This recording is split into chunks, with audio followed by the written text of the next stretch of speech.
Hello, gorgeous. You're listening to the Girlfriend's Guide to Starting Over. On this podcast, we talk about everything from dating and relationships to personal development. We also speak very candidly about the F word, and by that, I mean failure. So grab a pen, tag a friend, and let's talk about it. All of it. Undergoing, overcoming, and simply trying to make it through. Hello, gorgeous, and Happy New Year! I am so excited about the possibilities and potential that lie ahead in 2024.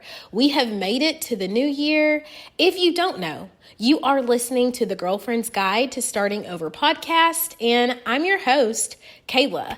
I'm super excited that you are here. I want you to grab a pen and tag a friend because in this episode, we are diving into 10 things, 10 ideas for you to start this new year off with a bang. This could be your best year yet, and I'm going to set you up for success. If you're driving, sis, take your notes later, like safety first. It's still going to serve and support you when you listen the second time through.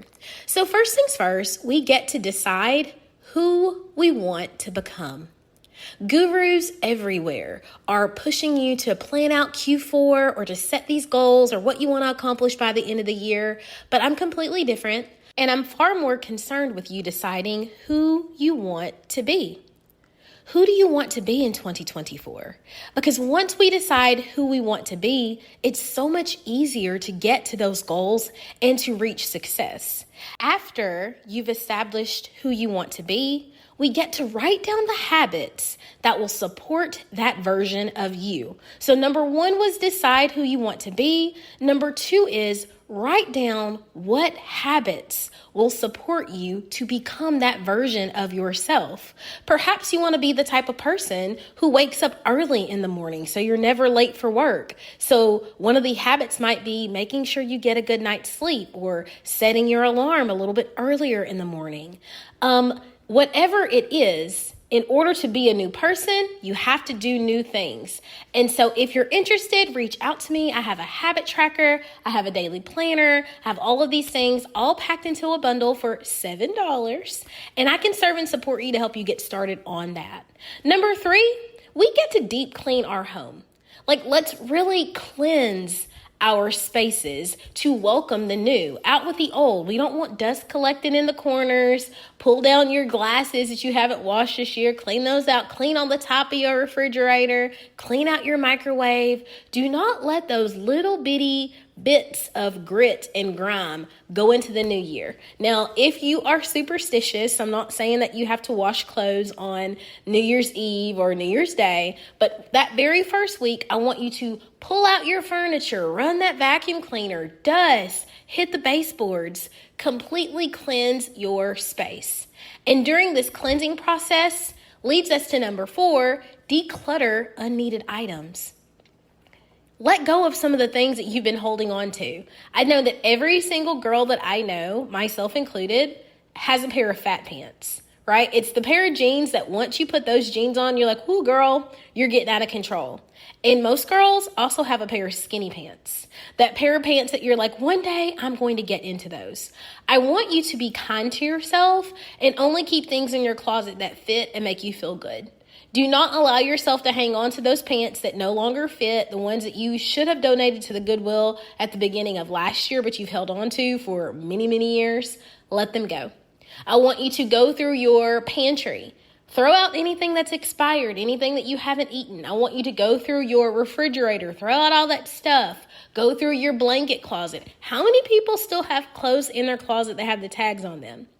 The girl who has 45 candles. Some of those things can be gifted. Some of those things can be donated, but make space for the new. Make space for the new. Number 5 is we get to set a budget.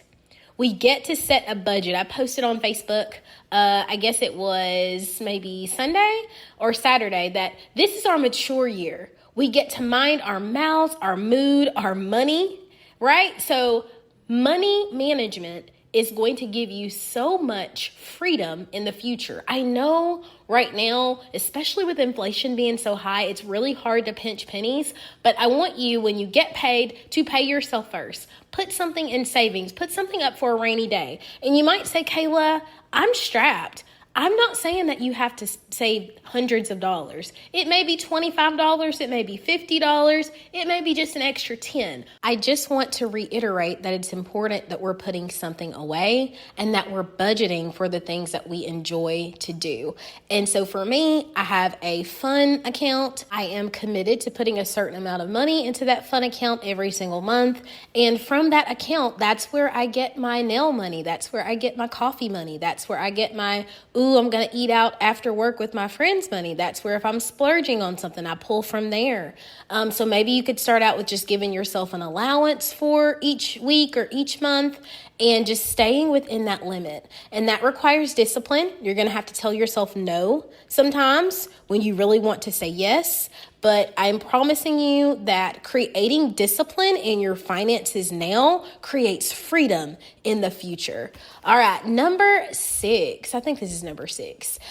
Make a reading list. Make a reading list. If there is a daily habit that I could encourage people to adopt, it would be to learn something new every single day. And so if you're like, Kayla, I'm not a reader, I say read at least 1 page a day. And in 2024, y'all, like there's tons of ways to take in content. You can listen to an audiobook. You could listen to a podcast. You could listen to like literally anything. It doesn't have to be reading, but I feel like your knowledge is something that people cannot take away from you. So commit yourself daily to personal growth and learning something new. And I suggest to do that by reading.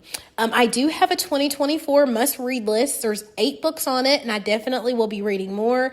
In fact, I could not wait, and I've already knocked out the first book on the list. I'm reading it a second time, so I'll be on par with you guys.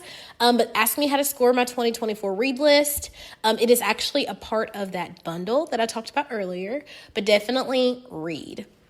Number 7, I want you to reflect on the last year. Do not go into 2024 without actually taking a moment to think about all of the things that happened. What were your wins? Where were areas where you could have improved? What are you really proud of? What could you have done a little bit differently, or what would you do differently if given the opportunity? Now, this is not to ruminate. It's just to plan forward. So often the best predictor of the future is what we've done in the past. And so you get the opportunity this year to make a change, to edit your story, to make things different.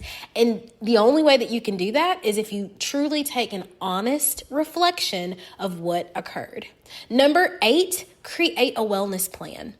Create a wellness plan. I don't want to hear, oh, Kayla, I want to drop 50 pounds this year. I want to drop. No. I want to hear how you are going to become a person who's committed to fitness. What are we going to do each day? What are the daily habits that we're going to adopt? That 3 times a week, I'm going to have a salad. That I'm going to take the stairs instead of the elevator. I'm going to park further out in the parking lot. I'm going to drink water.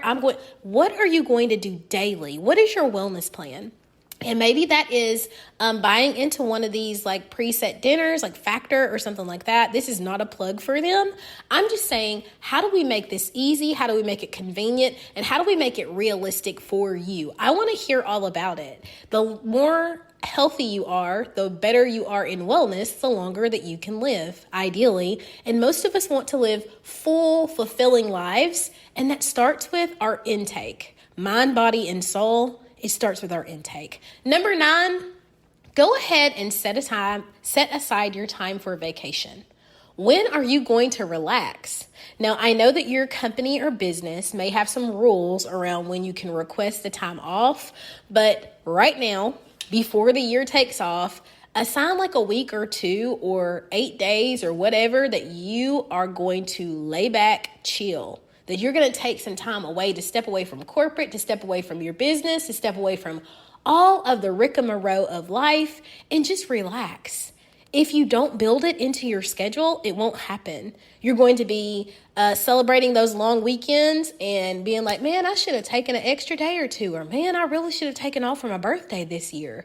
Rest is such an important and adequate part of progress, of success, of being like super committed to action. If you don't rest, you'll have to recover. So figure out when you're going to do it and tentatively jot it down on your calendar, and then be mindful of your corporate America. If you're in corporate, be mindful of the parameters around when you can request that time off.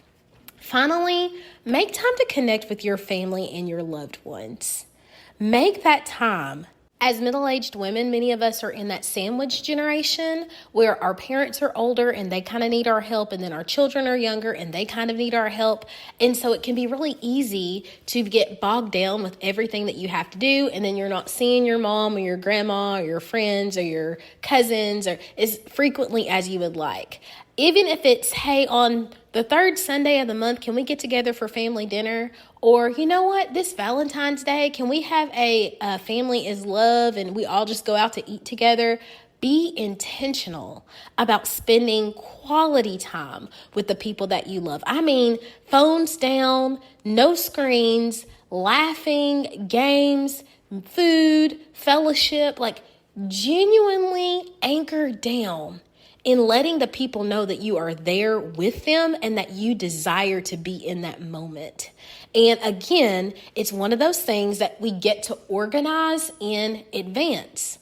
Organize it in advance. And that way it's on the calendar, you know what's happening, and you can look forward to it. And if you need to move it around, fine. But let people know that you care enough about them that you want to get something on the calendar with them so that you can intentionally spend time with them. So those are my 10 best ideas to aid you in kicking your new year off with a bang. As I said at the beginning, I have a fresh start bundle. It includes my 2024 must read list. It includes a daily habit tracker, as well as a daily planner. And basically, it's going to help you to map out your day, map out the habits you want to create a system for keeping up with those habits. It has a follow-up so that you can see what went well and what didn't go well. And I'm super excited because it's only $7. I wanted it to be so cost effective that it was like, you know what? I need to do this. Like, this is a fresh start for me. It's a fresh opportunity to crush it, and I'm going to go for it. If you're interested in that, see the show notes for the link, or you can DM me 2024 on any of my socials, and I will shoot you the link. I love you, girl. I cannot wait to serve and support you in 2024, and I cannot wait to see your transformation. Bye now. Well, gorgeous girl, that's a wrap for this episode. I hope you found value, insight, or strength. I hope something was said that gave you the courage to push on a little while longer toward the life of your dreams. If you felt motivated during this segment, screenshot this and throw it in your stories and tag me on social. That way we can keep the message going. Have an excellent day on purpose, and we, girl, will talk in the next one.